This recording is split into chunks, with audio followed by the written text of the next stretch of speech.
Welcome to the video. I'm Nick from Noob to Pro and I hope you are doing great today.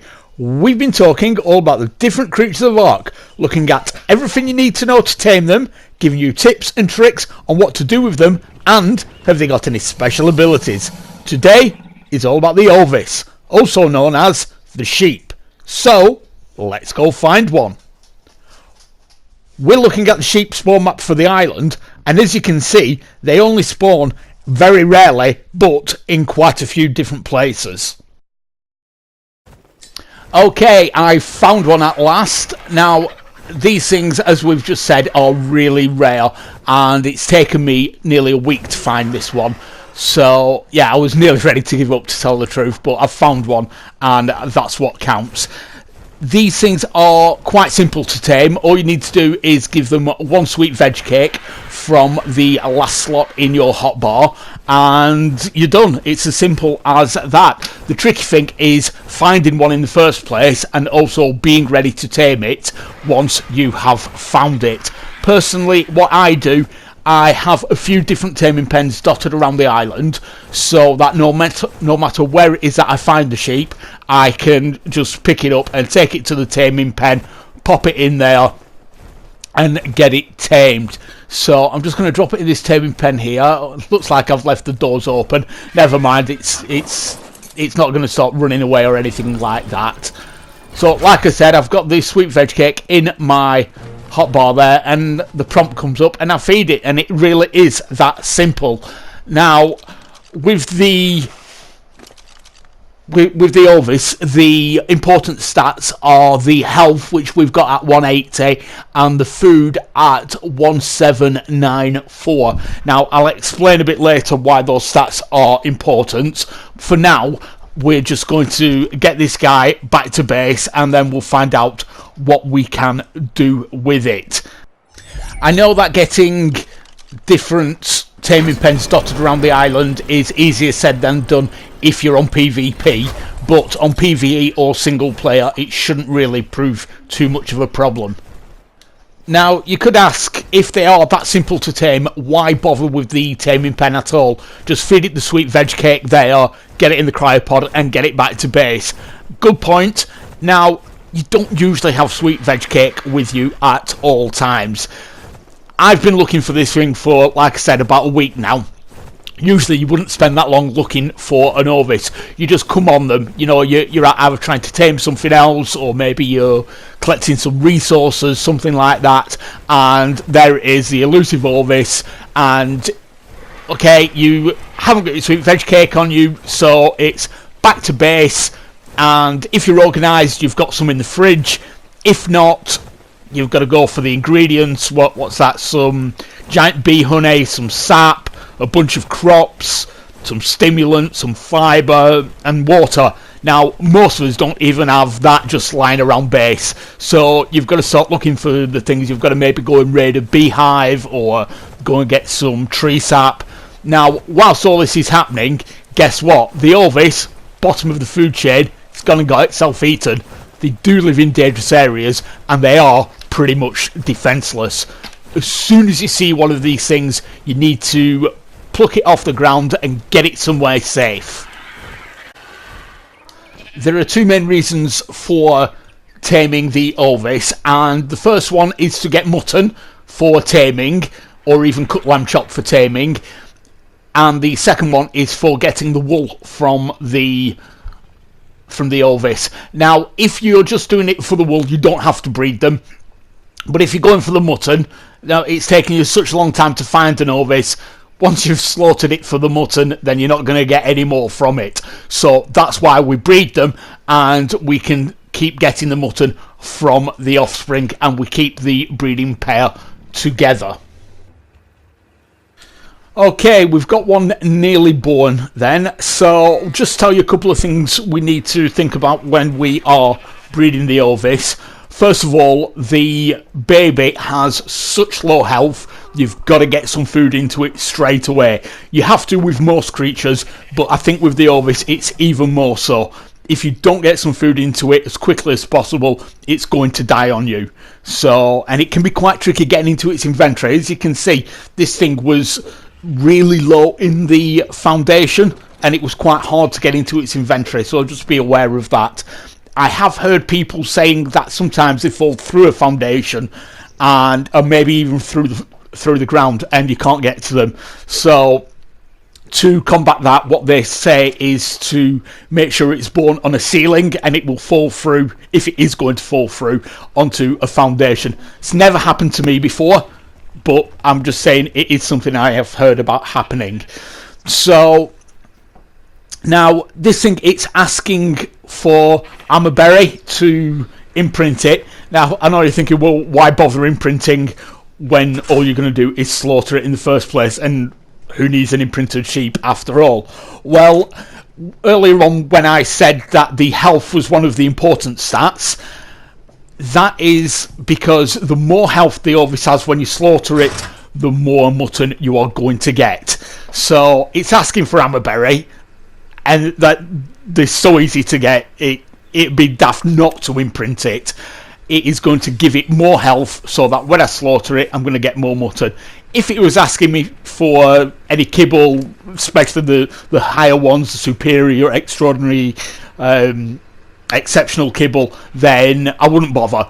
I'd just take it on whatever health it had got. But as it's asking for the berry, I'm going to give it, and it's going to get more health. I'm going to get more mutton from it. I've got everything turned up for this video: the breeding cycle, the maturation cycle, even the imprinting. I've got it all turned right up so we can get the video done as quickly as possible. So it should be fully grown quite soon, and I will see you then.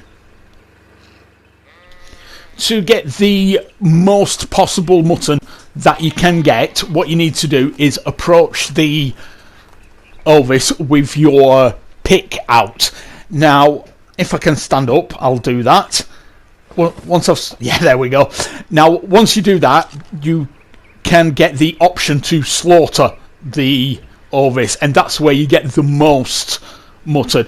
If you just kill it in a normal way, yes, you're still going to get some, but not as much as if you slaughter it. So we're going to get quite a lot of mutton here. We'll just see how much. We've got loads of pelt, we've got some hide, and yeah, 58 mutton there, 91 pelt and 70 odd hide. Now, as I said, if you just killed it in a normal way, you wouldn't get that much. You could still get the pelt even if you've already sheared it and got the wool from it.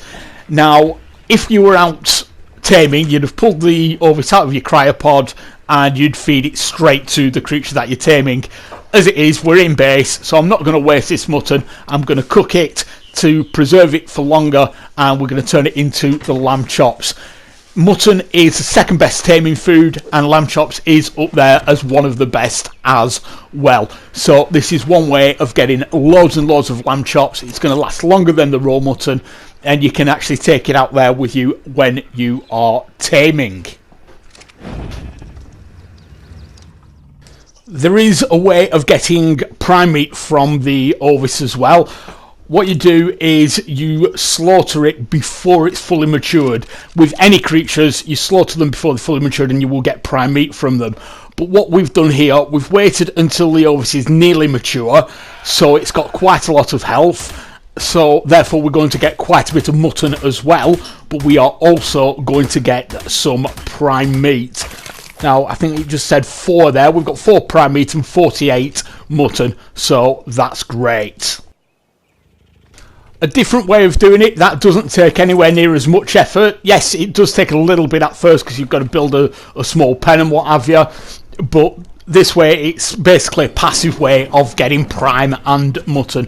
What I've done, I've got a small pen with 1 male and 2 or 3 females. I've got 3 females in there. I've left them on permanent breeding, and every now and again I just jump in there with any carnivore and eat any corpses that are in there. I know it sounds gross, but the babies will be born, they've got no food, so they die, and like I say, you just jump in there and yeah, you get anything that is lying around. Now, I've got my settings turned up like I mentioned earlier, so I'm going to have a little bit more than you might expect if you've got it on vanilla settings, but as you can see, I've got loads of prime and a bit of mutton as well. As mentioned earlier, the second reason for taming a sheep is for its wool. Now, you can use the wool for anything that you need pelt for, main reason being to make fur armour. Now, it's quite easy to get. All you need to do is equip scissors. You don't need them in your hotbar. You just make sure they're equipped and walk up to the sheep. Must be in first person. If you're in third person, it won't happen for some reason. But you just walk up to it and press to attack the sheep, and you will shear it. You'll get 30 wool per sheep.